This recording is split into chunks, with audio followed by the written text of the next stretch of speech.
cases are falling. I raised this in a briefing the other day and was told that was because fewer students were coming forward to be tested. But when you look at the figures, actually the number of cases is falling across the age ranges. Yes. We need to have that proper assessment of how that tier system is working. But there are other examples of where figures have been used in a way that I think has been unhelpful to Parliament and to the public. Let me take the 4,000 figure. It appears that the decision to go towards this lockdown was partly, mainly, to some extent, based on the prediction of 4,000 deaths a day. Yet if you look at the trajectory shown in that graph that went to 4,000 deaths a day, we would have reached 1,000 deaths a day by the end of October. Now, the average in the last week of October was 259 by my calculation. Each of those deaths is a sadness, and our thoughts are with the families. But it is not 1,000 deaths a day. So the prediction was wrong before it was even used.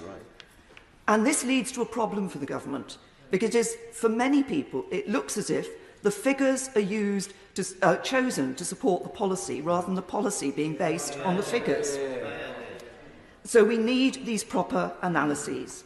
I say that to my right honourable friend. We need to know the details behind these models. We need to be able to assess the validity of those models. But there's one set of data that has not been available throughout, and that is a lack of data about the costs of the decisions that are being taken.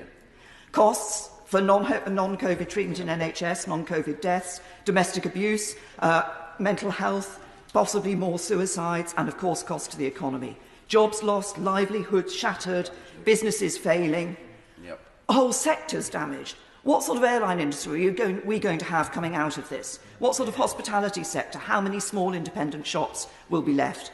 The government must have made this analysis, they must have made this assessment. Let us see it and make our own judgments.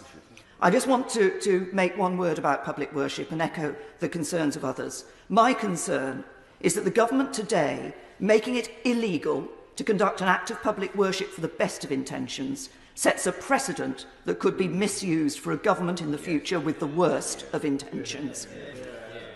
The public and Parliament want to support the government to take the right decisions. To do that, we need to have the right figures, the right data and the proper information. We have now the SNP spokesperson. The SNP were not unused to the Prime Minister scuttling out before our spokesperson gets to their feet, but the fact that he couldn't spend 4 minutes to listen to his predecessor, I think, is extremely unfortunate.